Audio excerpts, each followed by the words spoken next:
Internal Israeli government documents have revealed the Israeli Ministry of Intelligence is recommending the forcible transfer of the entire population of Gaza to the Sinai Peninsula in Egypt.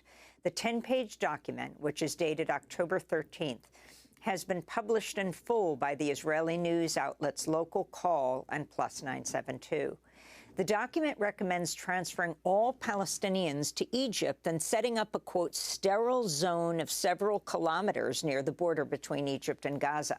In addition, the document recommends Israel then prevent the, quote, return of the population to activities, residences near the border with Israel, unquote. Fears of a new Nakba, or catastrophe, have been growing ever since Israel ordered all Palestinians living in Gaza City and in North Gaza to vacate their homes and head south. On Monday, Palestinian UN Ambassador Riyad Mansour accused Israel of trying to depopulate Gaza. They want to depopulate the Gaza Strip completely from the entire population and throw them in the lap of Egypt in the Sinai Desert. No one should justify our killing or find reasons to give more time to the killer. Call for an end of this assault on an entire nation. Stop the killings in the West Bank by settlers and occupation forces and the forced displacement underway there. We go now to Haifa in Israel, where we're joined by the Israeli historian Ilan Pappé. He's professor of history and the director of the European Center for Palestine Studies at the University of Exeter. He's the author of several books, including The Ethnic Cleansing of Palestine and A History of Modern Palestine, One Land, Two Peoples, as well as The Idea of Israel, A History of Power and Knowledge. 50 years ago, Ilan Pappé fought in the Israeli military during the 1973 Arab-Israeli War, has since become a leading critic of Israel's occupation. Professor Pappé, welcome back to Democracy Now!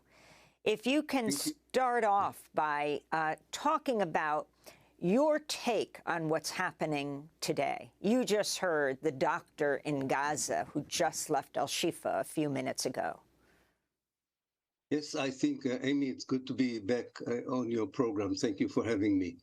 I think what we're seeing now, what unfolds in front of our eyes, is a genocidal situation by which people are targeted, whether they are children, babies, in hospital or in schools. And this is a massive operation of killing, of ethnic cleansing, of depopulation. The pretext for that kind of savagery is revenge for what the Hamas did on the 7th of October. But I think the real intention here is not just revenge, but trying to exploit what happened on the 7th of October to create new realities and historical Palestine. You called it a new Nakba. I think that the Nakba has never really ended for the Palestinians, so it's a new horrific chapter in the ongoing Nakba that the Palestinians are suffering here. So this is really a horrific situation that can only be stopped from the outside, because there is no motivation inside Israel to stop the operations, nor to care more about the lives of innocent people, despite what the Israeli army claims to do in the field itself.